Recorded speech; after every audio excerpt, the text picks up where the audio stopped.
Hello, everybody, and welcome in to another episode of the Couch GMs podcast. It is Monday, November 17th, 2025. I'm your host, George Kerr, joined by the fantasy godfather himself, Marcus Stolney. How you doing, Marcus? Good. How are you, George? Good to be back. It's been a little bit. Yeah, it has. Good. Glad to have you. Always love talking fantasy with you, and you always have a very unique perspective on some of the things we bring up, so I always enjoy hearing that different kind of viewpoint. Hey, I'm glad to offer it, despite the fact that I didn't realize that we had the opportunity to go on a beach excursion with Cody instead of, doing this. We could have just done this live from the sandy beaches of somewhere. Yeah, exactly. I mean, you hear family cruise and you're like, well, where are we? Why are we here back at home? Fantasy. Here, Yeah. we should do a fantasy family excursion to cruise. That would be kind of crazy. God knows what trouble we could get into. All of us together at one place is already bad. That's a bad idea. Yeah, this is a bad idea. Okay, we'll figure something out. Maybe we'll just go to some lake somewhere and sit on a dock or something. Maybe it's a little bit more tame. I don't know. Maybe safer. Yeah. Yeah. Okay. Yeah. Maybe not bodies of water. I don't know. Whatever. Make sure you follow us at the Couch GMs, Facebook, X, Instagram, TikTok to get even more than you do from the show here. You can always DM us with any fantasy questions, or you can join us live Mondays and Thursdays at 6:30 East on Facebook, YouTube, and Twitch to get your questions answered on the air. And with that, Marcus, why don't we see what is happening?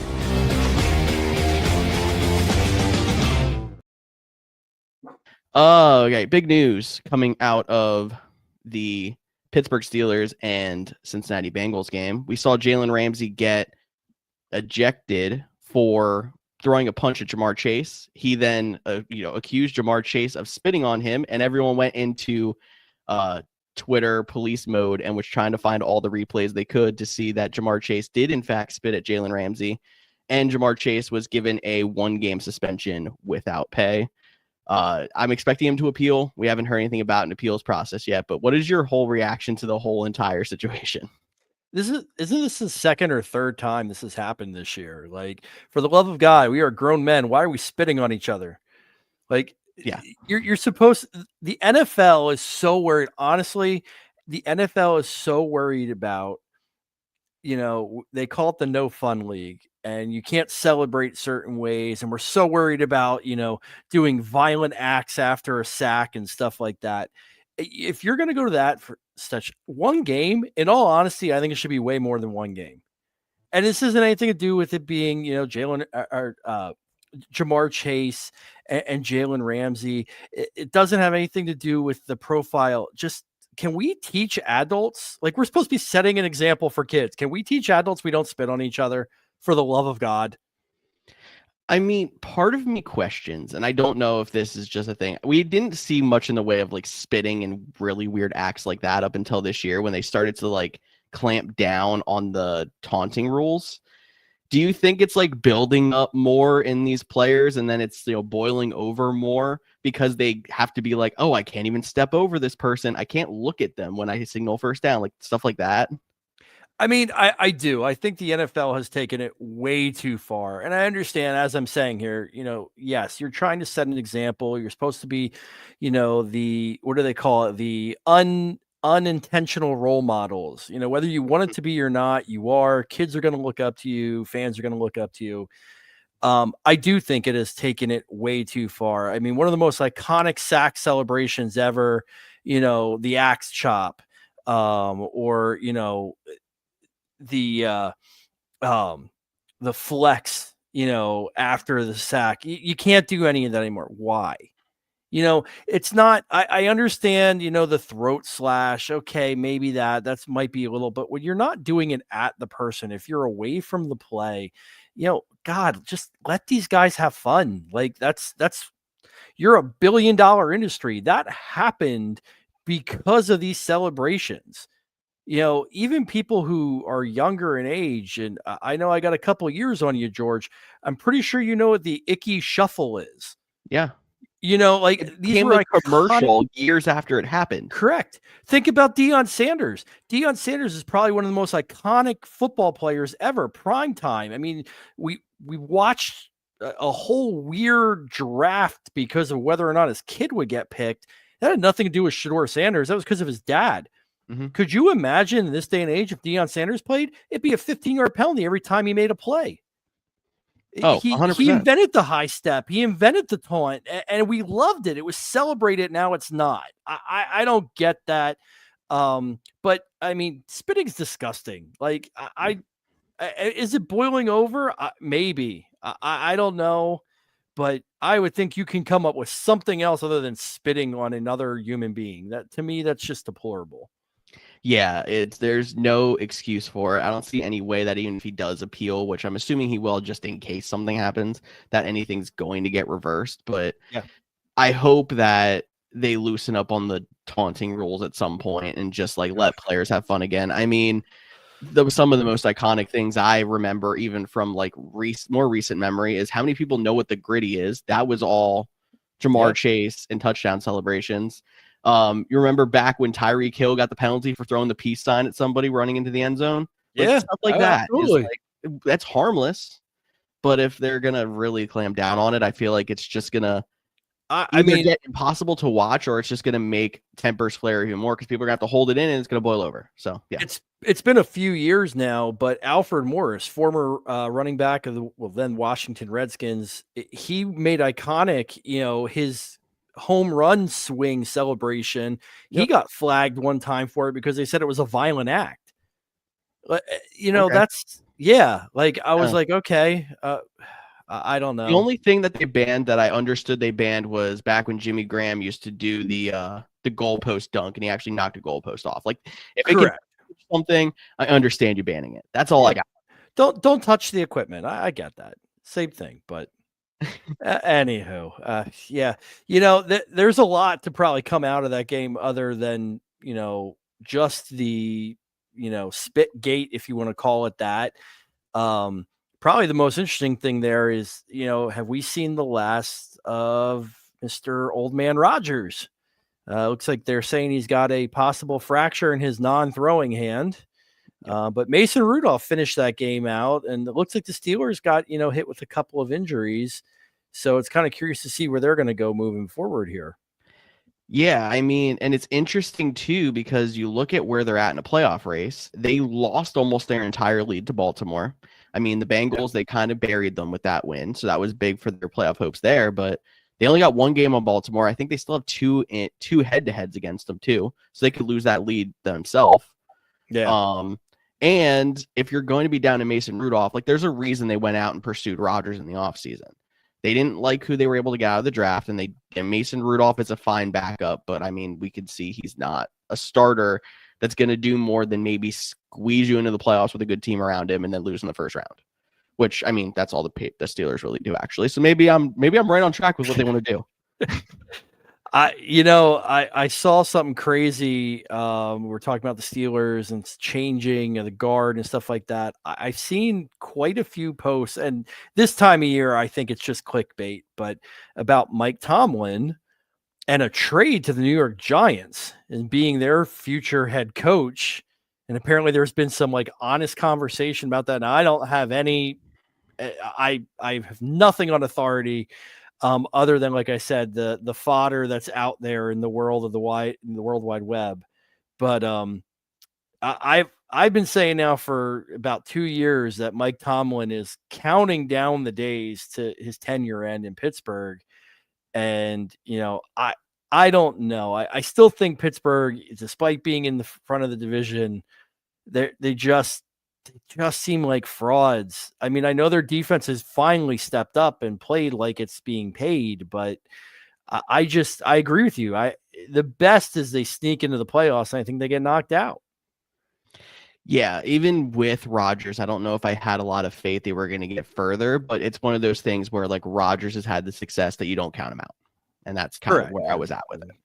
I'll let you stay with that because you know my opinion on Old Man Rodgers. Yeah, I mean, you're flag football Aaron Rodgers. I know that for a fact. So, fan question for you. Cody Roadcap on YouTube said, "Hey guys, love the show. Non-fantasy question, but is a hot dog a sandwich?" No. And shouldn't he be relaxing on a beach somewhere? I would think so, but instead he felt the need to watch us two talking to camera. So, well, Well, Cody, I'm glad you're watching. Hopefully I'm filling in amicably for you. No, a hot dog is not a sandwich. A hot dog is a standalone thing. It's its own creation, own thing. Whether you call them a glizzy, whatever. No, not a sandwich. Not can't give that one. I don't know what your thoughts are, George, but no, not a sandwich. I refer to the cube rule of food, which says a hot dog is technically a taco. That is my answer. Okay. You know what? On three sides is the taco. I would sooner say it's a taco than a sandwich. Yep. That's going to go on TikTok and everyone's going to be like, what the heck is this about? That's crazy. The hot dog.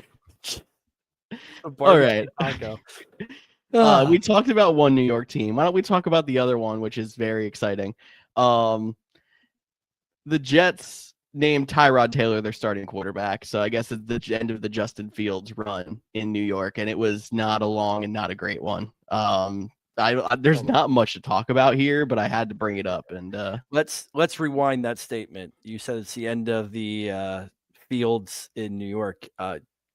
I think this is the end of Fields. I mean, this is what we're looking third team, fourth team. Third, I believe, but he's on his third. It would be his fourth because he's not going to stay in New York. Yep. The guy can't throw a pass. And I don't know what happened. He supported a couple 1,000-yard wide receivers in his Chicago days. I don't know if it's the offensive play calling. I don't know what they're doing there, but Tyrod Taylor cannot be worse. I feel confident in saying Tyrod Taylor cannot be worse than what Justin Fields has produced on the field. I don't think Justin Fields ever had the chance to be a top 10 quarterback, but he had the rushing ability and the playmaking ability to be at least solid. I think when he had decent teams around him in Chicago, he was fine. I don't think he played awful in Pittsburgh last year. I mean, the man was winning, but then they just felt the need to go to Russell Wilson and everyone went back. And he had no chance with the Jets because that team around him is bad. Their defense is maybe decent, but their offense, there was nothing there. But hold on. Now, let's go back there for a conversation. You're saying that their offense is bad. Why? You have a number one wide receiver in Garrett Wilson. Mm-hmm. You have a stable of running backs. An offensive line that I think legitimately has 5 starting number one draft picks, first-round draft picks. And I think 2 of their backups are first-round draft picks. I could not understand. And I am proud to say I have 0 shares of Justin Fields. And I listened to a bunch of different other, pundits, a bunch of other analysts out there, and everyone was talking about Justin Fields and, the whole running cheat code thing. And I couldn't understand it. He didn't have the running cheat code last year in Pittsburgh. He just looks like a guy that's completely lost his way. Mm-hmm. And maybe the best thing that could happen for him, if I'm Justin Fields, and assuming the Jets cut him after this year, or he's a free agent, I think might have even been on a 1-year deal. I am begging a team like the Baltimore Ravens to sign me as a backup.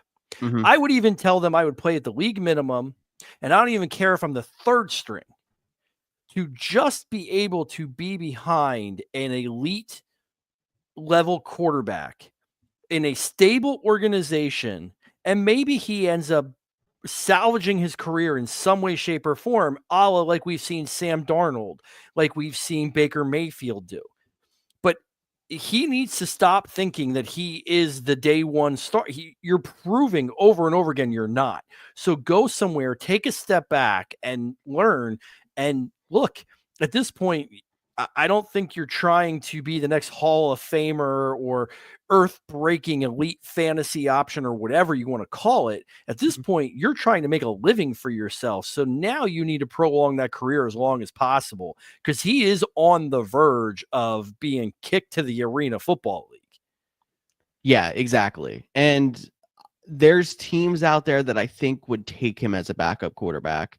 And I hope that he would have success there. There's teams I think that make even more sense. Baltimore's a great one, because Baltimore is one of those teams that is notorious for having a backup quarterback that's like their starting quarterback. That's why Tyler Huntley's been around for so long. He can play a similar system. Justin Fields could play a similar system as well. Obviously, not as talented of a player as Lamar is, but you're not going to find that. Like the Eagles, for example, would be another one. If they wanted to have a backup quarterback that had played a system similar to what their starter does, that would make sense. They're more stable organization. But anyway, he is on the verge of leaving the league if he doesn't salvage something. I don't think there's no chance he's on the Jets in my mind past this year, and I don't know what his contract was. I didn't have a chance to take a look, but it can't get worse for the Jets, but I don't think it's going to get better either with Tyrod Taylor. I think that's the way we can leave that one off. And I have a couple of questions in the chat if you don't mind here, Marcus. Go for it. I think we're looking forward to next week here. Non-PPR start one wide receiver. We have Diggs versus Cincinnati, Jefferson versus Green Bay, Mecca Ibuka versus the Rams, or T. Higgins versus New England without Chase. Ooh. That's a solid team if you only have to play one. First off, being that it's non-PPR is really relevant with this. Yeah. I would go. Ooh. I'm probably thinking. So the issue is Cincinnati's defense is horrible. However, they have one cornerback who has seemed to limit the top wide receiver option week after week. Yeah. So if that ends up being Diggs, which I'm assuming it would be, that makes that a little. I think it's starting one. I'm probably going Mbuka against the Rams, if I'm being honest, just off the top. Higgins without Chase. If it was PPR, I would say Higgins, because they're just going to funnel targets, but I don't necessarily know that yields in a touchdown, and that's really what you're looking for here. I would say Mbuka and follow it up by with Jettis. Yeah, I was thinking the same thing, and I feel ridiculous not saying Jefferson, but I think Ibuka has the better ceiling in a non-PPR because we just haven't had the quarterback play coming out of Minnesota. And if you look at it, I feel like Green Bay's passing defense and the Rams' passing defense are at least comparable. The Rams have been on something lately, but I mean, you're still seeing decent points out of opposing receivers if they are on a decent team facing the Rams, and I think you can trust that coming out of Baker and company there. Yeah, I mean, if you only are starting one and you want to go with Jefferson, I mean, yeah, I'm never going to tell you not to start him, but if you're going for who is more likely to potentially get a touchdown, I don't know. My gut tells me Mbuka. The Rams defense is really good, but they have allowed points. So I think this is a really good question then for our next one here, coming from Jason over on YouTube. Since it's handcuff season, which three are the best? We have Corum, Brian Robinson, Bashal Tutin, Ramondre Stevenson, Emmanuel Wilson, Pacheco, Bam Knight. He also has DJ Moore on his bench, so he could be droppable if he wants to get four of them. He's going to stack up handcuffs, it sounds like. Okay. Jason. Well, the number one right now is Emmanuel Wilson. Yes, because exactly. With Jacobs potentially being hurt, they're saying it's only going to be a 1 week absence, but you never know how that plays out. It's so easy to re-injure a knee with a running back. So Emmanuel Wilson is a 100% lock. It has to be number one. Bashal Tutin, you're seeing, has a role. You saw that this past weekend, so I would include him on that list. And then last but not least, you got to go B-Rob. It's the San Francisco running game. It's again, it really needs an injury to happen in order for that to really pay off. But I mean, if McCaffrey goes down, B-Rob's a league winner. I don't necessarily agree. I know people are talking about Blake Corum and picking him up. He's not doing anything. He's really not. So I don't necessarily know that that's a necessity to have. Stevenson, God, if they're smart, they would just put him on IR for the year. I mean, Thursday night proved it. I just don't understand why you want to take touches away from Henderson. I don't know. Yeah. Knight's going to be relegated to pretty much next to nothing. And Pacheco, I mean, when Pacheco comes back, I still think Pacheco is going to not necessarily be a handcuff. Yeah. I think he's going to be the early down, running back there or the between the 20s guy, we'll call it. And Kareem Hunt in his old man slow form is still going to be the guy that's going to ram it home on the goal line. Exactly. So where I'm going here. Sorry, I would not drop DJ Moore either. No, I'd hold DJ Moore for now. Chicago's got a pretty favorable schedule coming up, and they're going to throw the ball. Yeah, exactly. Not that I'd love DJ Moore. I've been pretty far against him. I don't think he's droppable at this point, honestly. Yeah, he's not a lock start, but I wouldn't drop him. Emmanuel Wilson's the top of my list as well, just because we don't know a whole lot about the Josh Jacobs injury, and he's at least going to miss some time. So he's a starter, and he's someone who could pop in your lineup. I like that you brought up Tootin because I think he has a role, but I'm actually was going to make a point later that, I don't think Tootin has as much of a role as it looked this week. They were in a blowout. You got to be careful, how you look at stats when you see that they were in a blowout. But Robinson, automatic league winner if anything happens to McCaffrey. I think he's in the next few weeks, he's going to be owned a lot more places because people that are looking ahead are just let me take this lottery ticket and it's not even going to cost me anything. It's off the waiver wire. They should be. So, yeah, there's no reason there should not be a waiver rush for him if anything happens to McCaffrey because he should be owned everywhere. Now that we're basically through bye weeks. And then I'm with you on the Pacheco statement. Pacheco is their starter still in my mind, even though it's not going to be pretty because they don't run the ball well. So, yeah, I think I'm at Emmanuel Wilson, B-Rob, and Pacheco. If I had to pick three.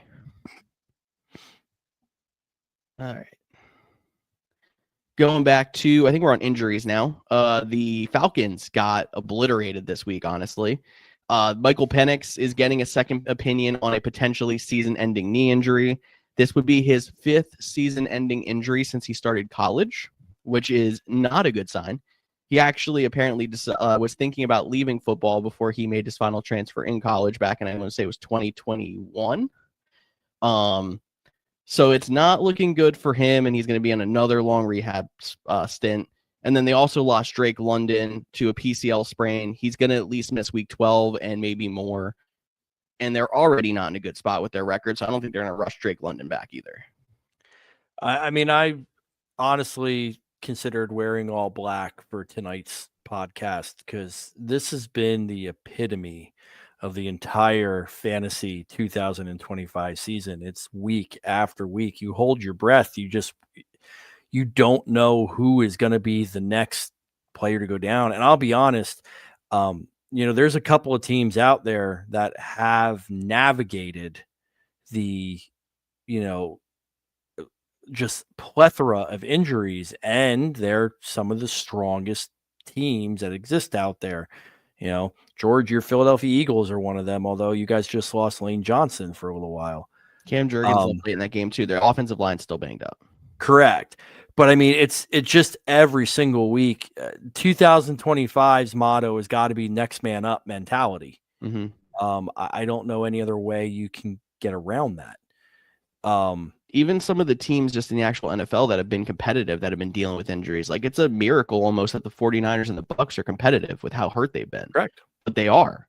I mean, I'm not going to say that it's the only reason Washington's regressed this year, but I feel bad for, if I'm on the roster of Washington, I don't want to go play because every week it seems like 2 to 3 more players are going down on IR for the season. And it's weird injuries too. It's not even your typical ACL, and a lot of broken bones this year. And I don't know, is this becoming, I almost kind of wonder, they did this, the penalty for the hip drop tackle. And I don't know, it seems like there's more injuries, although not from a hip drop tackle, but more injuries that are happening in terms of, ankles getting stepped on, bodies just being bent the wrong way. It's been a brutal season. I don't know if you're Atlanta. Atlanta struggled this year, but this is this is sound the alarm, DEFCON 1, whatever you want. Kirk Cousins looks like a statue out there. I mean, Yep. you would talk about players that hitting a cliff. Cousins hit the cliff. And I pointed out when it was the draft happened, when they had signed Cousins and then they drafted Penix, they're basically the same age. So, you do bring up a really valid point. Penix was in college because of COVID and the injuries for so long. And now again, fifth major injury. I can't blame the guy if he doesn't keep going after this. So, where Atlanta thinks they're taking a step forward, with the emergence of Penix, they may be back at square one. We talk about teams are going to need new quarterbacks. It's just proven every year that there's one or two teams you're not expecting that all of a sudden now are looking for a new signal caller. Yeah, it seems like it's gonna just keep going. And when you're talking about like certain teams are getting hit worse than others, but like there's certain fantasy teams too now. Though I've seen some people who I see legitimately trying, and it's like I don't know how. Like I can't even tell where your first round pick was because you're down your first, second, third, and fourth round pick at this point. So it's hard too because I feel like as these guys are coming out, we're also not having the fill-in backups that are performing as high of a level as we've seen. Like almost every year, we see a running back goes down, and then there's that big running back that comes off the waiver wire and is a league winner. Yep. Even last year, for the first half, we saw Jordan Mason absolutely going off after the Christian McCaffrey situation. I don't know if we've had that this year. Like the big guy who maybe was on the wire, but probably wasn't even on the wire was Henderson. And it's because people just were stashing him like, please just give him carries. And they finally did. Yeah.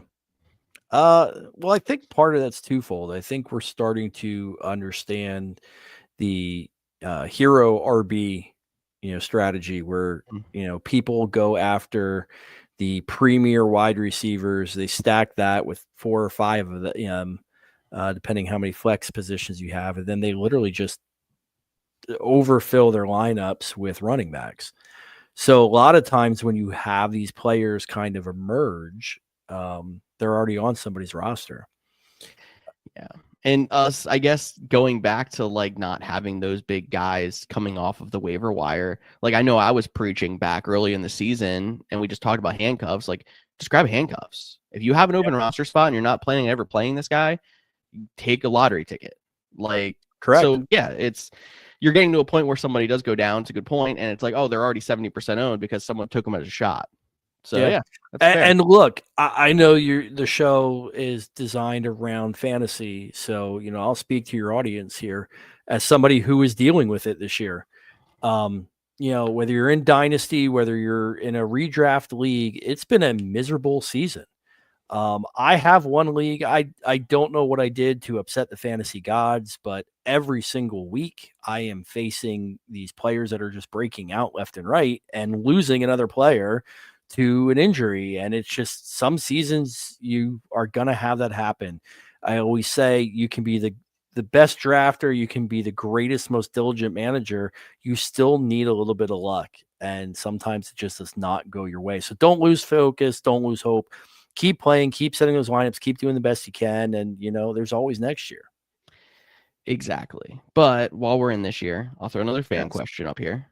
Would you trade Travion Henderson for Brock Bowers? Other backs in his team, Javonte, Hampton, Kamara, and Tracy. His tight end is currently McBride.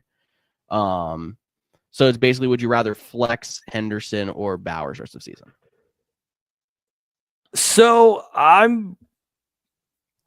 this is 2-part. One, I'm going to say right off the bat, I just don't trust Bowers. The Raiders just seem to be stumbling to really get moving, to really get going. I'm not saying that he's not a great tight end. But I called at the beginning of the year, it's Chip Kelly offense. It's not super tight end friendly or tight end focused. That's why you're not seeing in any way close to the season Bowers had last year. And the second part to this is no. My simple answer here is no. I'm not trading Henderson because I really do feel that Henderson is on the uptick here, and I can't imagine Rabel is blind enough. I'm not going to say that Stevenson is going to have a role when he comes back, Ramondre, but the guy suffers from fumbleitis, and Henderson is proving. I mean, Thursday night was a great example. If you give him the opportunities, he is just so much more explosive than any other back they have on that team. And I think at a minimum, this is now a 50-50 backfield.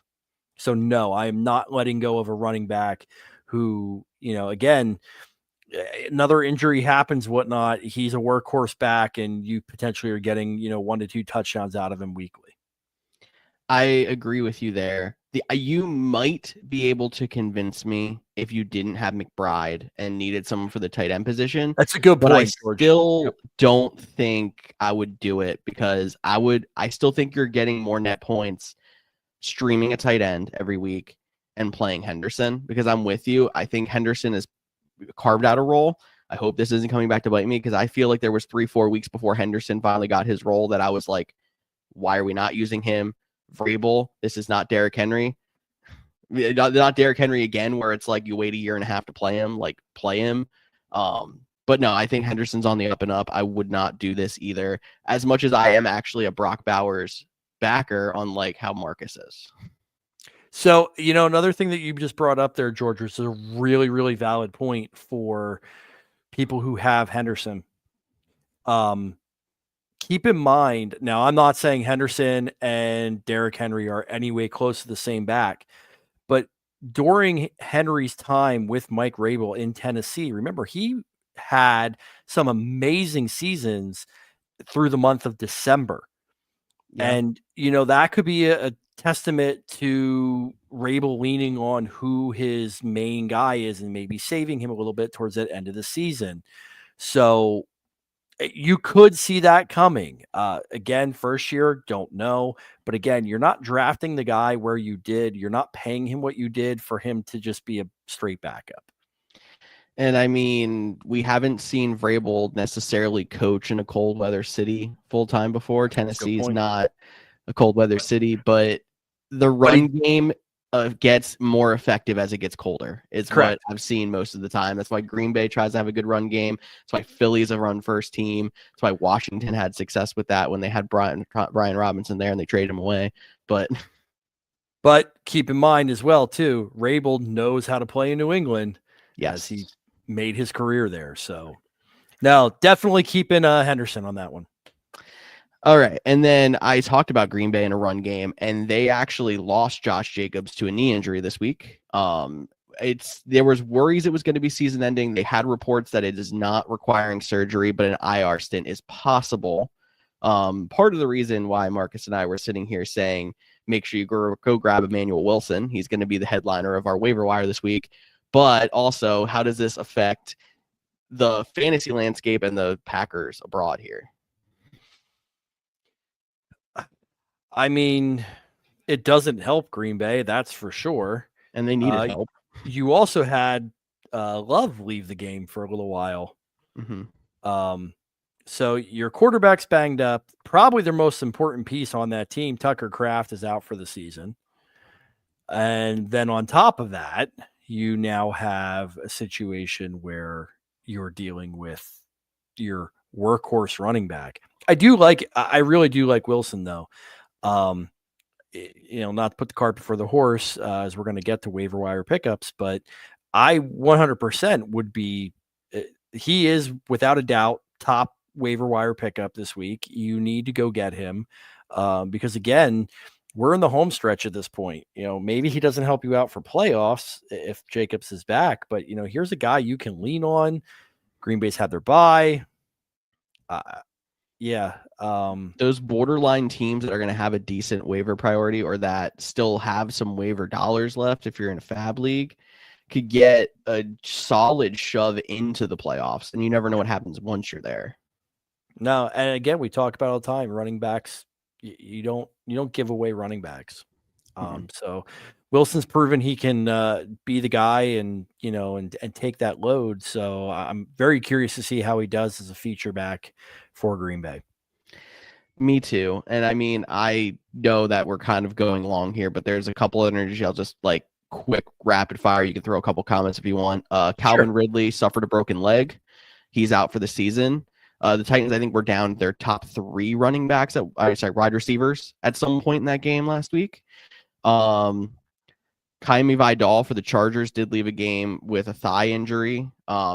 They are close to getting Omarion Hampton back, but they said they're not going to activate him until after their bye. Bryce Young did leave for a bit in their Panthers game, but he came back in to finish. You mentioned Jordan Love, and then Dylan Gabriel leaving the Ravens and Browns game with a concussion, and Shedeur Sanders did not look good. Real quick on there. They're saying Sanders is probably slated to play another game. So, if you're streaming defenses, we don't talk about this very often, but if you're streaming defenses, find out who Cleveland's playing. Because Shedeur Sanders just looks way overmatched to the speed of the NFL game. The rest of these guys, you're going to have to monitor. You're going to see how it is. It's that time of year where you're playing through a lot of injuries. You're banged up. One that you did not bring up that potentially could have a massive ramification. Jaylen Warren left the Pittsburgh game. So, people just thought Kenneth Gainwell had this big game. No, it was because he really was getting all the touches. If Kenneth Gainwell is out there, and I do know a couple of leagues where he is still floating around, that's another guy that you got to watch that. If Warren's out, Kenneth Gainwell is right up there with Wilson. Definitely for this week fill-in at least, depending what the injury turns out to be there. Bryce Young came back in the game. Some of these other people, Tennessee, are you really going after a Tennessee wide receiver? Are you going after a Tennessee player at this point? Yeah. Like I said, we'll get into kind of our waiver wire pickups, but it is that time of year, and especially with the new injury protocol, if you miss practice, you're questionable. You really got to be doing your homework on your players to find out if these are serious injuries or if it's a chance to, just to kind of give them a little extra rest heading into their next game.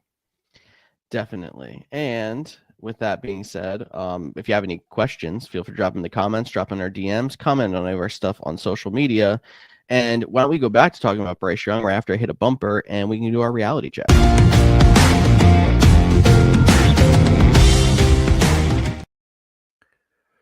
Speaking of Bryce Young, he did leave the game, came back. He actually had a career game throwing for almost 450. With that, and the fact that the Panthers are 6-5, I ask you, is Bryce Young a legit NFL starting quarterback? Well, yeah, he's a starting quarterback for the Carolina Panthers right now. Not the meaning of my question. Yeah. Look, I don't want to get people to like blow up your chat lines and yell at me, but the reality of it is, do you really? I mean, these guys are shrimps. They're tiny. Like you're seeing it with Kyler Murray right now. Like they're just up against it. So yes, can Bryce Young have incredible games? Absolutely, but he virtually has to play flawless football because he doesn't have the physical acumen to make up for some of these mistakes. So that's great. Yeah, I mean, I think you're gonna get the good and you're gonna get the bad with him. So. Does that make him a legit NFL starting quarterback? Well, yeah, for the time being, but I don't know. I mean, do you want to make the argument? Everyone loves Doug Flutie, and he's kind of a little bit of a cult legend, but I don't think Doug Flutie's going into the Hall of Fame. Kyler Murray sure isn't going into the Hall of Fame. I don't know if he'll be on an NFL roster next year. And, Bryce Young's the same thing. The physical stature, the physical traits play a significant role. I just don't know that I could ever look at Bryce Young and be like, yep, this guy's a top 3 quarterback in the NFL. I agree with that. And maybe you're at the point where he's good enough that you try to build the team around him as he goes through his career and see if he could be that guy who's a fringe player that can win. But honestly, it's tough because you're not going to find that many top end guys. Obviously, there's a top 5. Those guys they come around maybe once every 5 years at this point. So like you have to try to find a way to win with a quarterback that's not that, and you don't want to be the Browns and give away Baker Mayfield when you really shouldn't have, and then see him have success elsewhere. And I'm not even saying Bryce Young's ceiling is Baker Mayfield, who's playing well right now, but I don't see him being a legit top 5 starting quarterback either. And I think the Kyler Murray comparison, maybe not like athletically with the fact that Kyler Murray has the rushing ability, is a very good comparison because we saw a lot of good out of Kyler Murray, and it was a mix of good and the bad, but they were successful at least in Arizona early in his career. And now you saw that, sour with, the time and the injuries that came up, and people are questioning if Kyler Murray can be a starting quarterback at this point. I'm sure some team's going to take a shot on him, but I honestly wouldn't be shocked if he didn't do well if he went somewhere else either. And I don't know if it'd be any different with Bryce Young when we look back at this 3-4 years down the road. Well, one thing I'll say with Kyler Murray is, and look, yeah, he has some of the lacking areas in terms of height and things like that. Kyler Murray's his own worst enemy. I think if Kyler Murray is going to have success in the NFL, he really has to change his mindset in terms of his preparation and wanting to be an elite quarterback. Bryce Young, I think, is a little bit more on, again, I think that's why you're seeing him have better success right now. I think the best thing that can happen for him is to continue having that pairing with David Canales and let him grow, with McMillan and Leggett. Again, I'm not saying he's a bad NFL quarterback. He's obviously a legit NFL starting quarterback. I just don't know if you're ever talking about him as a top 5, top 10 option. I don't know that Bryce Young is getting you the Super Bowl, but I mean, you never know. Never do. I mean, we find some of the most random quarterbacks make runs, so correct. We'll see. Fan question. We're going to go over to Twitch. Boys need some advice. League leader in a dynasty league wants to get Puka from me. I reckon I could get Achane and Pickens. So would you do a Puka for Achane and Pickens in a dynasty? That's tough. So it's interesting because I'm going to talk about this when we get down to trade deadlines and targets. And I'll use this as kind of a teaser for when we get to that. If this wasn't dynasty, I would do this in a heartbeat. Okay. If it wasn't dynasty. Puka is a very unique player, but you're going to hold your breath with Puka every single week. Because he finds these injuries and you never know if that's going to knock him out of a game early, if that's going to knock him out for a few games. The way he plays. Yes. All right. In short, this is how I'm looking at it. In a dynasty, no, I'm not, because there's 2 reasons for this. One, I do think Puka is probably a top 5 wide receiver in the league. Achane, as much as I love him, the reality is the Dolphins are probably going to go through a lot of changes. You don't know what's coming there. I think you're going to start to see a little bit more of a 50-50 split, and Pickens is not going to be in Dallas next year. People aren't talking about that enough. He is a free agent after this year, and it's just the reality of it. Dallas cannot keep playing these players. I mean, you saw them lose Micah Parsons because of it. So I highly doubt Pickens, especially kind of his attitude and stuff like that he stays in that role. So you have no clue where he goes. You have no idea what situation he's going to be in. I wouldn't personally. I understand if you do, you're getting 2 elite players for, 1. But I always want the best player in the trade in my mind, and that's still Puka for me in a dynasty format. Yeah, and in a dynasty, when you're looking ahead, Achane still young, but shelf life for running back is younger, and we don't know how long it's going to take Miami to come out of the depths here. I still think he's going to be effective regardless. He's been that way. And then Pickens, not knowing what situation he goes into, he can be a wide receiver 1, but if he's a wide receiver 1 on the Titans, I don't want it. So just for example there doesn't necessarily mean if he gets a payday that he's going to be effective. And I think he's earned himself a payday so far. It's just going to depend on the landing spot. Correct. I think he's going to go after a payday somewhere. And I think that could be detrimental to his fantasy value. So, yeah. And then I just thought this one was funny. We already talked about Fields like a while ago, but Justin Fields is a weak-kneed vegetarian who is afraid of turkey sandwiches. It would only be funnier as if he played on Thanksgiving. Gobble, gobble. All right. You talked to me pre-show about how you were so angry that I beat you in a dynasty league with basically just Josh Allen this week because he scored 6 touchdowns, 3 through the air. I don't even know how. I don't even know how you have this question on the script.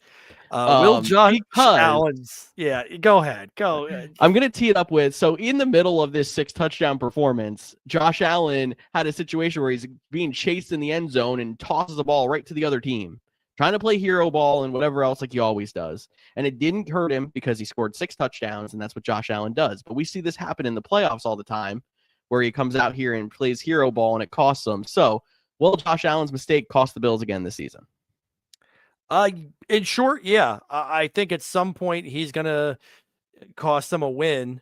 But the reality of it is, and you see it with 6 touchdowns, 3 rushing, 3 passing, he's going to win. He might cost you a game, but he's going to win you 6 others.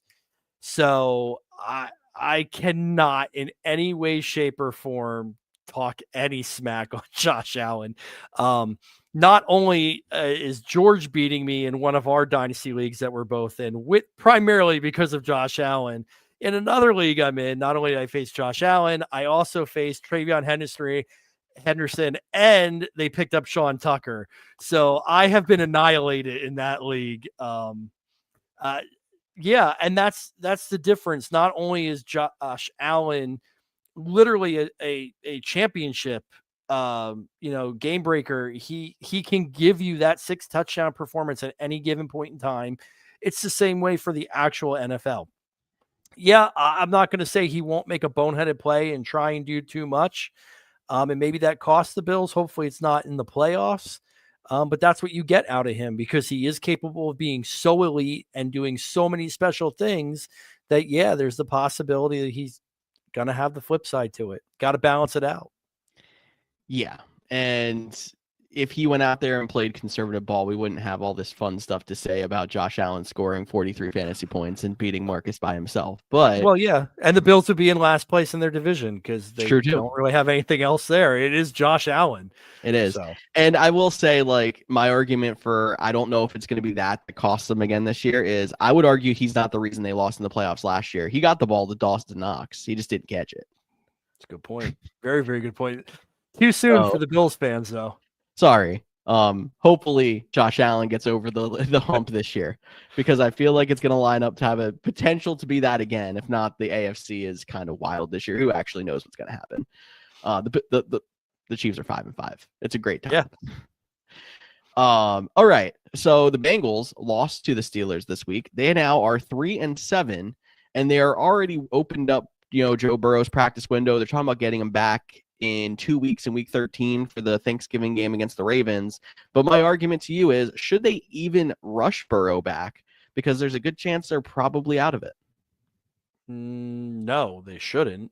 Are they going to? Yes. Yeah, 100%. Their defense is garbage. The only way that they stand a chance of winning games is if you just put up a plethora of points. And we've even seen them put up some gaudy numbers on offense and still lose. 47-42 loss earlier this year. Yeah, correct. So I don't know that Burrow is really moving the needle. Obviously, he's better than Flacco. As much as I love Flacco, and it's amazing how he's just come in and slings the ball around, throws it to his playmakers. I wish more teams would do that. But no, they shouldn't. Burrow's dealt with a bunch of injuries throughout his career. He should focus on getting healthy for next year. Get a higher draft pick because they sure as hell need to pick up some defensive players, and hopefully they pick up a defensive player or a premier offensive lineman to maybe protect Burrow. But is that going to happen? No, I don't think so. I think he'll be back in week 13 and for me, being selfish, that's great. I have him on 2 fantasy teams. I would love to have him back. So Oh yeah, I mean, when you think of it that way, I definitely do hope he gets back, and I think it would be a boost to Jamar Chase out there as well. Because I mean, he's only going to miss the game before Burrow gets back. It's fine. I don't hold on. I don't know about that. I don't You're know right. if He's getting like Burrow 16 targets a week from correct. Flacco, so maybe not.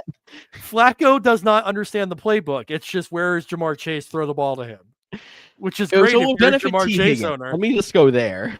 There you go. But that's a fair point. They are running the Jamar down there somewhere offense. So yes. Anyway, yeah, I agree with you. They shouldn't rush back Burrow, but they're going to, and it's going to be at a point where when he comes back, they're going to literally have to win out, and it's not possible to win out even if Burrow plays out of his mind because their defense is so bad. So I just hope for his sake he makes it through the season. Even if they did win out, though, they're so far behind at this point. They need help. I mean, I don't necessarily see getting into the maybe. I don't know. Yeah, I just don't. The defense, they still have some really tough games on that schedule, and I do not see it going their way. The defense can't stop anybody. Exactly. They have a lot of work still to do. And I'm interested to see how they work on it now, seeing how Hendrickson's going to be gone next year, and who knows what's going to happen with T. There's still a chance he's gone too. So I'm interested to see how they work it out, and I don't know if it's going to be possible without ripping the thing down and rebuilding, and that's going to be a tough sell for Burrow and company. Why don't we move to a team who's having success? And I know this is a major overreaction sounding of a question, and I wanted it to sound this way because Brock Purdy comes back and they put up over 40 there in San Francisco. So was Brock Purdy the missing piece to make the 49ers a Super Bowl contender? I don't know that he's the missing piece. I still don't know that I would call them a Super Bowl contender at this point. I think playing the Cardinals this week helped a bit to welcome him back. That does make it look like a Super Bowl contender. That's a good point. It does. It's a nice, welcome back. I also think, they got Ricky Pearsall back this week. I know he didn't have a great statistical week, but I liked what Mac Jones was doing there. I didn't think he played bad at all. As a matter of fact, there was people that were speculating that Purdy was ready to come back sooner and was a healthy benching, leaning on the injury. I don't know about that. It's the 49ers. The 49ers have the ability. Kyle Shanahan still has the ability to put up points on any given week. And I think you just kind of saw that this week. But I'm not ready to anoint that after 1 week. We'll see maybe 2 weeks from now where we're at to say that they're a Super Bowl contender or that Purdy was even the missing piece. Yeah, there's still more pieces that could come back even. And I'm not saying he did much of anything. He had a catch for 0 yards, but Ricky Pearsall being back at least makes defense think about something too. And that happened at the same time here as Purdy. But I do think it's a step up. Mac Jones did great. And I think a lot of quarterbacks can do great in that system. It's very quarterback friendly. Shanahan's probably got the best throw any quarterback out there and he can do it system. But Purdy, I think, has shown he does take a step up from where they were with Mac Jones. And I don't think a lot of people remembered that because we haven't seen a lot of Purdy this year. And people were high on Mac Jones kind of having the rebound tour. So. No, you're right. All right. I mentioned the 5-5 Kansas City Chiefs. So I'm going to make you project ahead to not only will the Chiefs make the playoffs, because that has to at least be a question. They're currently the 9 seed in the AFC. But will the Chiefs win a playoff game this year? Knowing they're probably going to be a wild card. I don't think they're making 4 games up on the Broncos. So they're going to have to travel to somewhere. So I made 3 bold predictions at the beginning of this year. And I stand no chance on 2 of them.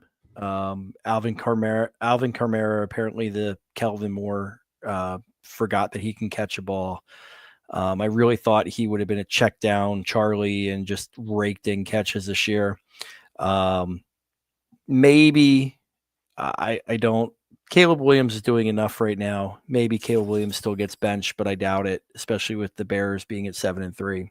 But one of the predictions I made was that the Chiefs would finish 3rd in their division, which is currently where they're at, and not make playoffs. And I'm standing by that. They are not going to make the playoffs. This team is not as strong as people think they are. They were the team that skated in last year. And if you look at their remaining schedule, this is not, again, they might be 500. Their next game is against the Colts. And we've seen what the Colts can do this year. Now, I'm not saying that, the Colts are better than Chiefs, but again, this is not an easy game. They're going to come up against the Cowboys. Again, I'm not saying the Cowboys are world beaters, but they can put points up. The Texans, that should be a winnable game. They have a division game. Defense is tough. I wouldn't be shocked if that was a 13-10 game. Correct. They have division games with the Chargers, the Broncos and the Raiders. I would say the Raiders' last game of the season is out. And in the middle there, they have the Titans. There's only one game in there because I will never say a division game is a give me. I don't care if you're the worst team in the league. A division game is never a gimme. There's only one game in there that I think is 100% a gimme win for them. That's against Titans. So where you have a division right now where you are 3 games behind first place, and not even in second place, I don't like it. So the short answer is no. They're not winning a playoff game this year because they're not going to be in the playoffs. It'd be crazy if they miss. And in my head, I'm like, they're still going to find a way to get to 10 wins. But I think it's more realistic to say a 5-5 team ends at 9-8. If you're like, oh, give them 4 wins, 3 losses the rest of the way through, that's fair. That's not a lock of a playoff spot. And it's still probably third in their division because you look at it, the Chargers have to win 2 more games to get to 9 wins. They're currently a 7-4 team. Yeah. They have no tackles and they're going to get Justin Herbert killed, but they can win 2 games.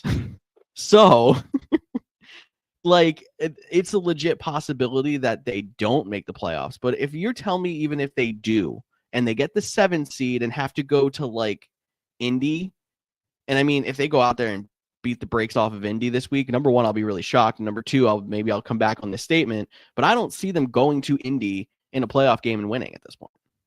I will never count out the Chiefs in the playoffs because there are just certain teams that understand they've been there before.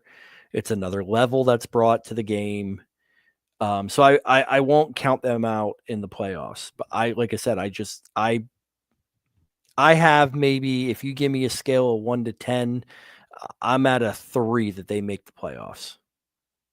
So it's not ridiculous to say in a I'm out. Deep I'm AFC. out on them this year. Yeah, it's a crazy how much has changed. It's the first year that we've seen multiple losing streaks out of Patrick Mahomes in his career in a single season.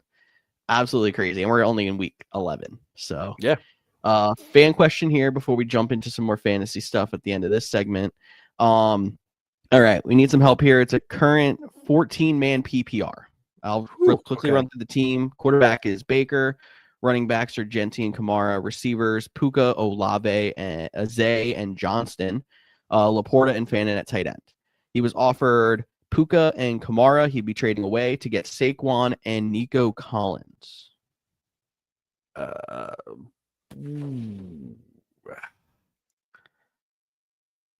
This is tough because I think Puka's probably the best player in the trade. Kamara's the worst. So you're doing nice getting Saquon and Nico.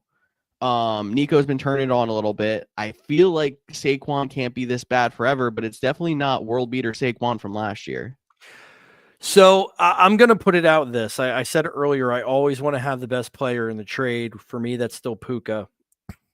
I'm assuming this is not a dynasty.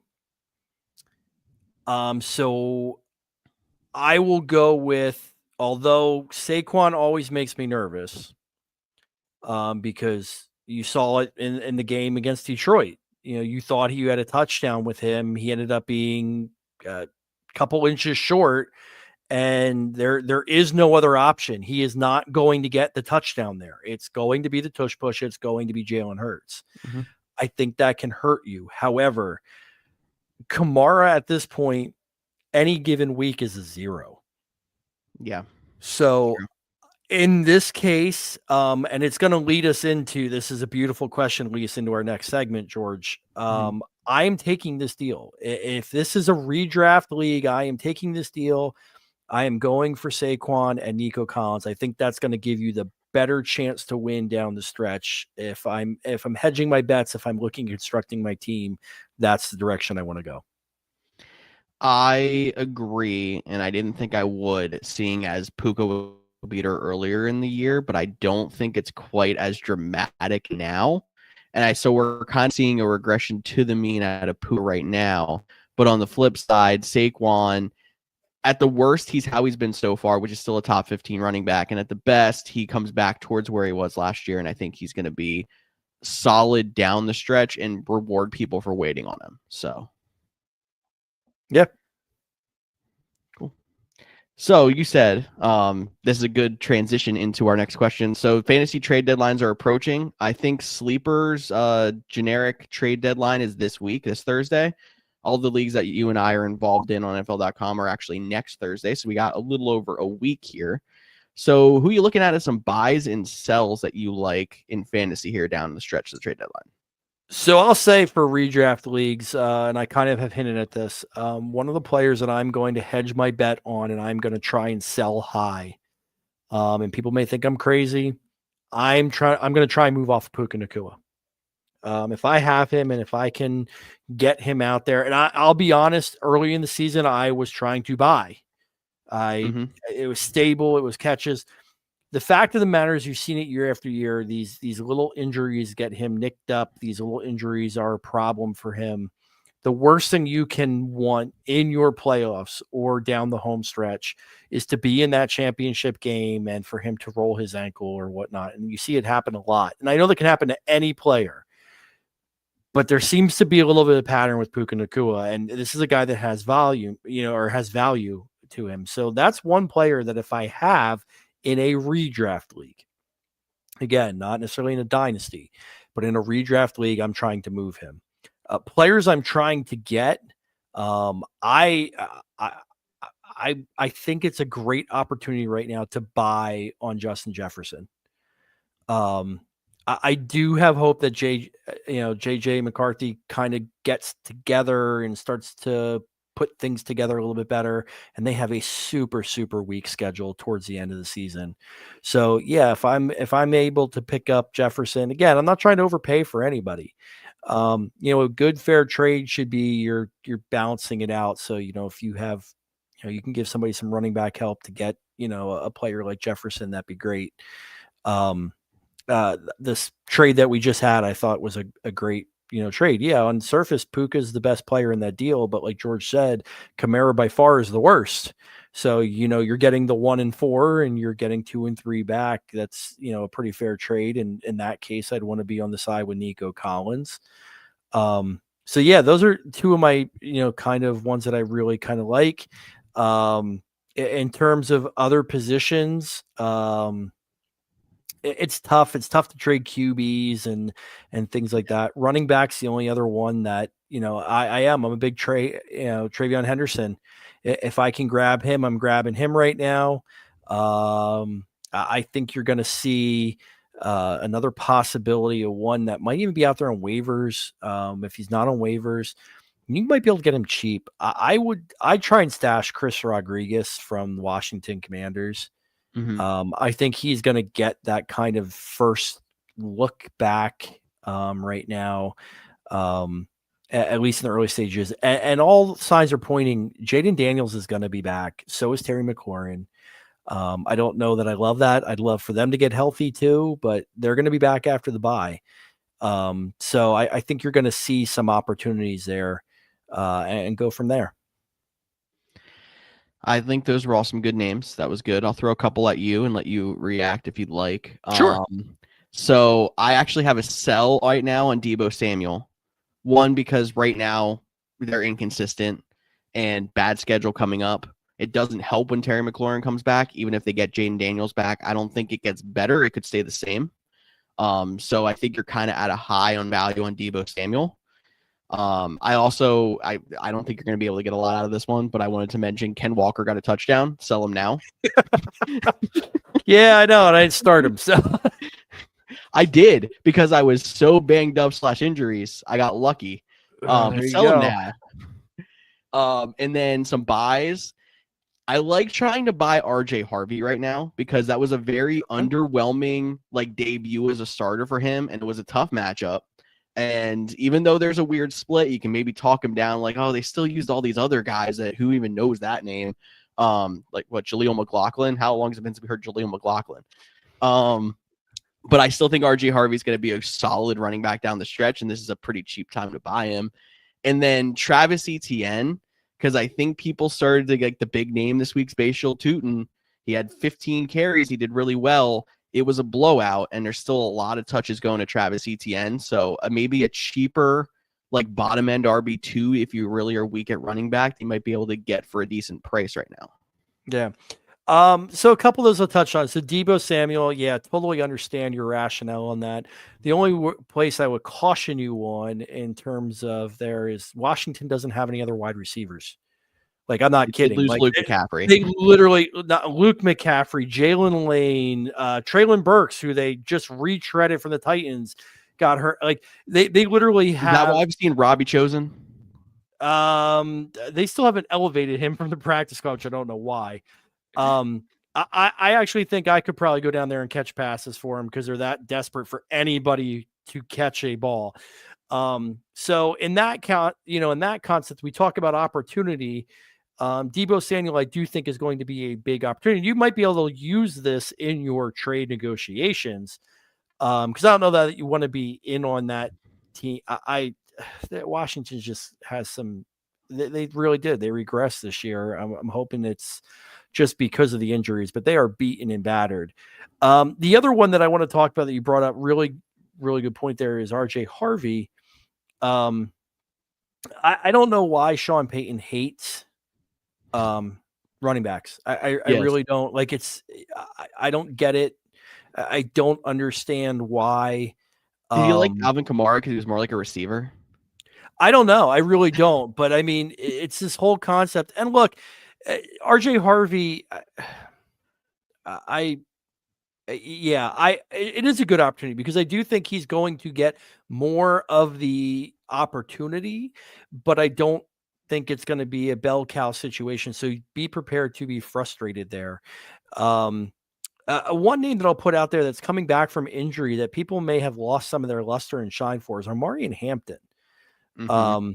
If you can grab him before he comes back, again, you're going to have to sit on him, but that's a good kind of take a shot. And I'll put one other one out there in terms of running back, talking about in terms of going out and getting, kind of had a little bit of a down week, although he did score, but didn't blow up. I would be all in on Rico Dowdle. I really like reactions on Rico Dowdle. So yeah, and here's the thing: like I'll be honest, I'm in a dynasty league where I am dog crap, and I traded him away. I don't necessarily know that he will have that standing value season after season, but right now he is being pushed, and he's delivering with that. So if you can get him, because there's still that mixed kind of what is it? Is it going to be? He's somebody to go out there. I'm going to give a counterpoint to your ETN. Okay. I understand what you're saying there. I have one name to give you, and that's Bucky Irving. Bucky Irving played this exact same kind of role leading up to right about this point last year, too. Bucky Irving was a league winner. So Bishal Tootin very well could be starting to amass that Bucky Irving role. Very similar style, breakaway player. Liam Cohen is it's his offense. So I don't in any way, shape, or form, I don't dislike ETN, but I do think that potentially Bishal Tootin is going to start to vulture a lot more of the work. But we'll see.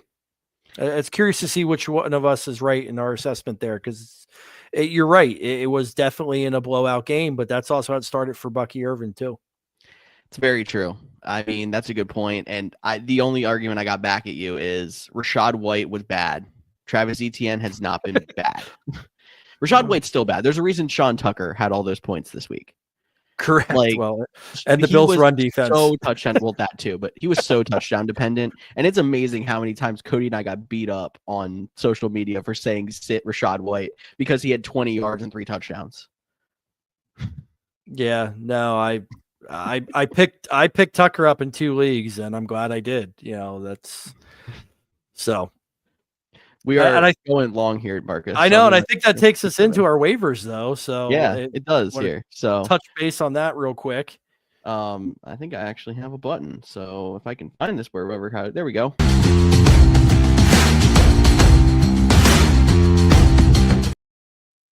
I'm not good at the Cody roll. We can tell you already, but we're getting through. Okay, so waiver wire, looking at guys mostly 60% owned or less on NFL.com is how we do it. And then, do you want me to just go like name position, and then we'll just kind of break down guys? Yeah, if you want to do that, I know we're going a little bit long. So I don't know if you want to kind of, do kind of a green light, yellow light, red light concept to this, but yeah, let's go with names and positions, and we'll find out who we're going to go after. Okay, so we're going running back first. I have a lot of running backs on here I noticed this week. So first one, I think we both agree, Emmanuel Wilson, probably the biggest out of the week. Yeah, I would say in terms of, if you're winning now or looking to win now, or you're a Jacobs owner, yes. Yeah, it's just workload right off the bat. We don't know how long Jacobs is going to be out. Guy you can put in your lineup, solid. Yep. Kenny Gainwell, similar situation. We don't know how long Warren's going to be out, but Gainwell's been good in opportunity. So I think we're both in on Gainwell. Yep. Sean Tucker, I have on here just because he had his breakout, but I don't really advise going hard on like the Fab Bucks or anything, because once Bucky's back in, not a big role for Sean Tucker. Correct. But he's here in case Bucky misses another week, which I'm not even going to go out there and speculate if Bucky's going to be back or not anymore. I'm overplaying that game. You can tell me more about what you think about Chris Rodriguez, because I do have him on here. I did pinpoint him as somebody who I saw kind of starting to break out, and that's good. I'm glad you mentioned him in the last segment, so I don't sound crazy. Chris Rodriguez he's always been a running back that runs hard. So he fits the Washington kind of motif in that aspect. Bill Merritt, Jacoby Krosky Merritt, better known as Bill, they had some pretty high expectations for him. It just really hasn't panned out. But again, the one thing you have to keep in mind here is Washington hasn't had, I think, a single game this year where they've had all their playmakers. So yeah, it's difficult, if there's no one to throw the ball to, and it's Marcus Mariota. As much as he's been an incredible backup for us, still Marcus Mariota. It's easier for defenses to key on certain players, and Chris Rodriguez he's a hammer. So I think that's why he's done a little bit better than Bill Merritt. With that being said, I do think he's now earned the first shot. So, but I think this is going to be a hodgepodge. I'm not dropping a ton of fab on him. I'm not putting big waiver wire priority on him. This is a cheap grab. That's what it comes down. This is bargain bin shopping that may pay off. It's still a wild card, because you're going to have a 3-headed monster there in Washington with Nichols, Bill Merritt, and Chris Rodriguez. And I do think it'll be a little bit of a hot hand situation. And it will be pretty frustrating. But I mean, if you have nothing, and some teams literally have nothing because they've been ravaged by injuries, it's not a bad pickup. I mean, Bree's team that I think you're beating this week in the World Cup, her RB2 was either Bill or she picked up Tyrone Tracy. Like, it's been bottom of the barrel. Yeah. So guys like that, somebody, even if you don't get those top guys, you go put that second, third round waiver on him. If you lose out on those top end guys, you at least have somebody who you can take the shot on. Yep. Similar to that situation, Devin Singletary, who's splitting with Tyrone Tracy. I don't love this one, but it's been producing the last 2 weeks, so I had to at least mention it. It's the Giants running backs are just legitimately going to be flip a coin, and it's not flip a coin as to who's going to, it's, you don't know.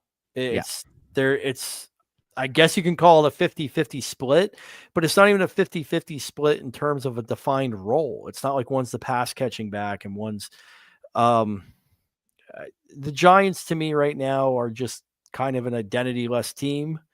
I'm not going to say they won't play hard and do things like that, but if I don't have to start a Giant, I'm not starting a Giant the rest of the way.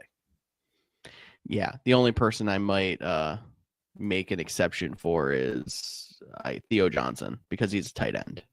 Like, yeah, but he was shut out until the third quarter Fair. this past week, and I was expecting, it was going to be him and I can't think of the other wide receiver's name. Wandale?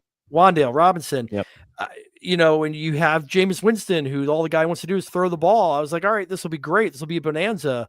And it was like nothing. Yep. I just think, on top of the fact that Jackson darts out, whether it's, and now you have Winston, whether he's back this week, you have Mike Kafka, who you don't know really what you're getting there. It's injuries. It's lack of a game plan. I'm just, at this point, I really was big on Theo Johnson for, a spell here, but now it's kind of scary to have to start him. Yeah, it's tough sledding anyone in New York, so I understand the not being on the Singletary train, but it does sound like you're on the Bashal Tutin train. I am. I honestly think Bashal Tutin could potentially be a league winner. Like I said, I do think that not only are you seeing Jacksonville have some pretty significant issues with wide receiver, but you're kind of seeing a shift in terms of the offense. I think they're going more to a run heavy game script. And I think that's going to play a big role. And again, I'm not saying that ETN is going to be phased out. I think there's going to be a role for both of them. I think that's absolutely Tutin down the stretch here is going to be flex-worthy play, if not higher. And I don't necessarily think that means bad for ETN, as they're going to have to rely on the running backs, because ETN can fill a pass-catching role and still be effective. Correct. So, like, maybe you have Tutin in the goal line in the early downs and you get ETN more involved in the pass game to make up for the wide receiver shortage, and it could still work out for both. But you're kind of buying me in more on Tutin the more you talk, so I appreciate you being in here. My job. And that's all I got at running back. That's all, just that many running backs. That's fine. I have a couple receivers on here too. I'm bullish on Alec Pierce because I've seen a kind of like breakout out of him. 3 of the last 4 games over 10 half PPR points. Seems like with Daniel Jones throwing the ball around, they can sustain more than just a solid Michael Pittman. It seems like Alec Pierce can move right in that same category. I do. Yeah, I agree with you on that. The thing is, with Indianapolis, you are going to have to be prepared for dud weeks. Whether that's Pittman, whether it's Warren, whether it's Pierce, or even Josh Downs. I'm glad they got rid of Ad Mitchell. At least I think correct. Yes. In the mix. But the reality of that team is going to funnel through the running game. Yeah. We want to talk about handcuffs. I will tell you right now, if you are invested in the Indianapolis Colts running game, you need to have the backup there. You need to have Gilden there because you don't want to have fine last year too when Taylor missed some weeks. So he's correct. obviously not Taylor, but he did fine. If you want to, if you potentially lose Taylor, you don't want to have to be bidding against other people because of the way that offense is running right now. So that's a definite handcuff you need to go out and get. That's someone that I don't hear a lot of people talking about with handcuffs. So that's a really good point. My other 2 receivers, I'm kind of on the fence about. So I want to see what you think. One's Christian Watson. I just know it's a lot of mouths to feed in Green Bay. And the other one's Michael Wilson, who I think could be solid until we get Marv back. And we don't know if Marv's going to miss another week or 2 after the appendix surgery. But again, a weird injury this year. It's not even an injury. It's just it's not an injury. Yeah, it's just unfortunate for him. It's a shame because it was finally starting to come out and actually have a quarterback that throws in the ball. Michael Wilson absolutely is a must-have as long as Harrison is out. I'm curious to see what his role is even with Harrison out now that we have a permanent quarterback change. Christian Watson is Christian Watson. You know who he is. They're going to throw the ball to him.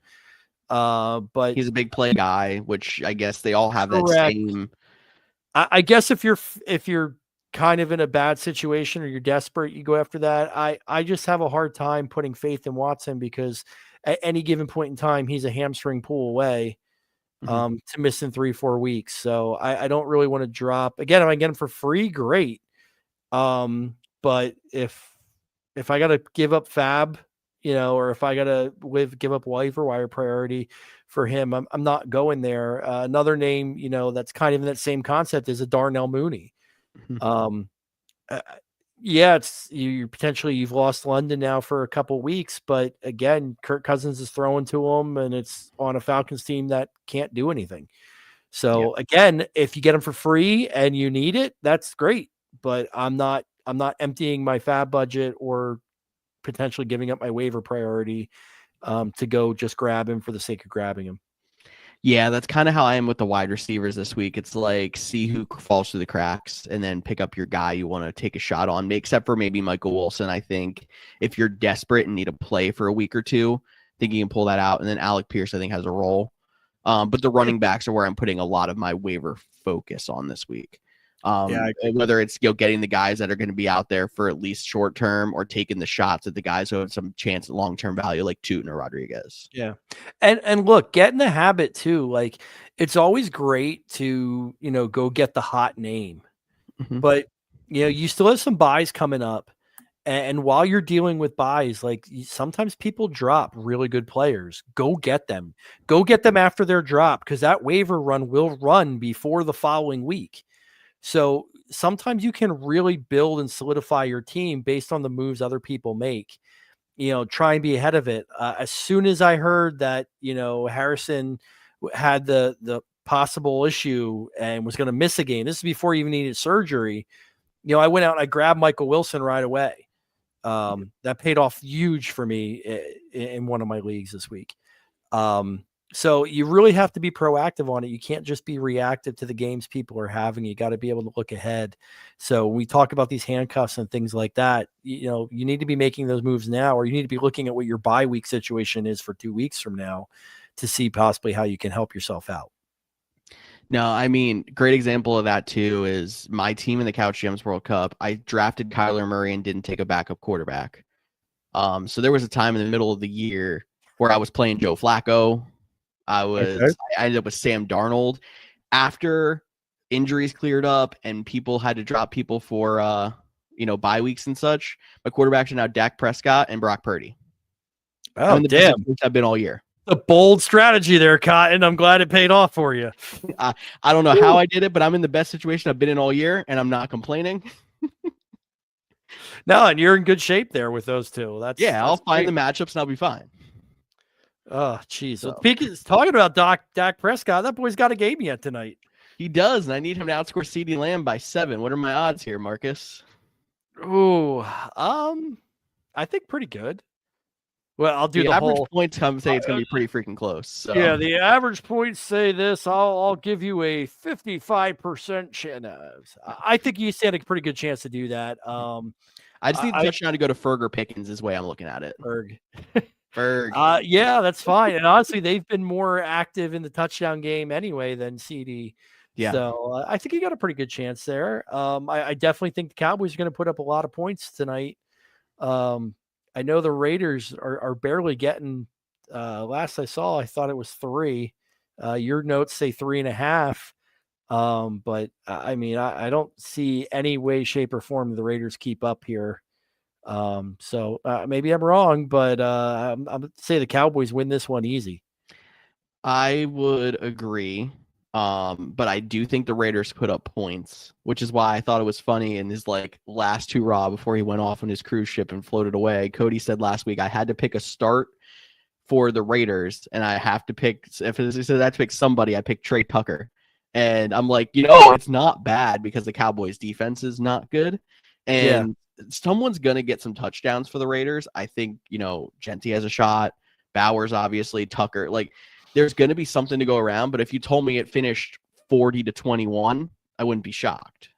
So I will give you my bold prediction for tonight. It's partially, I'm hoping for it to happen, but I honestly, I do have a good feeling about it. I think Tyler Lockett tonight is the leading receiver over 100 yards with a touchdown.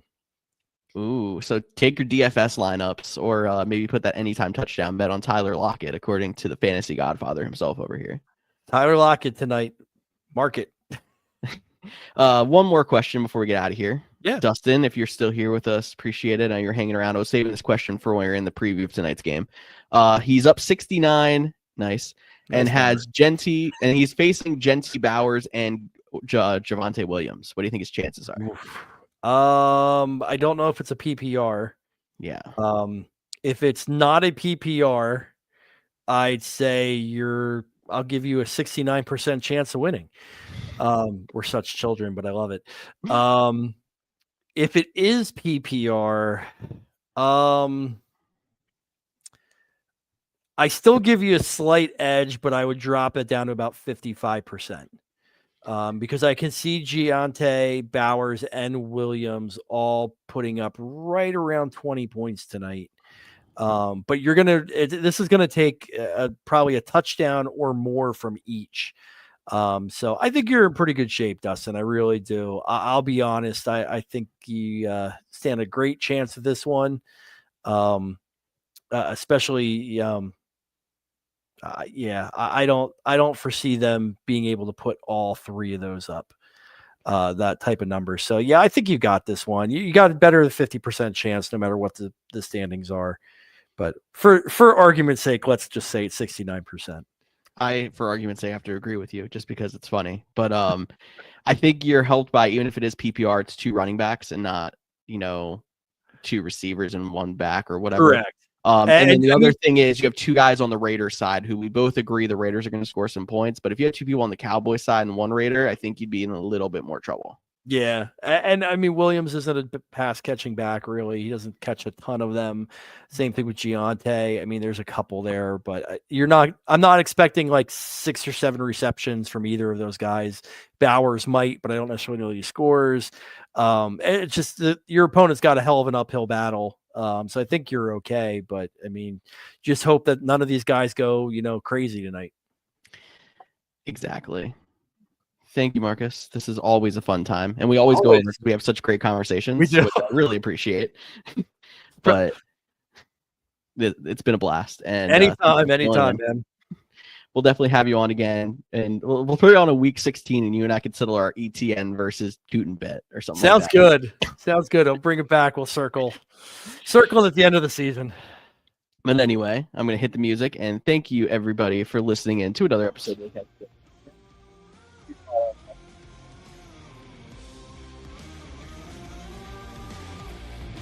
and joining us live Mondays and Thursdays at 6:30 East on Facebook, YouTube, and Twitch. For the Fantasy Godfather himself, Marcus, I am George Kurt, and see you all on Thursday.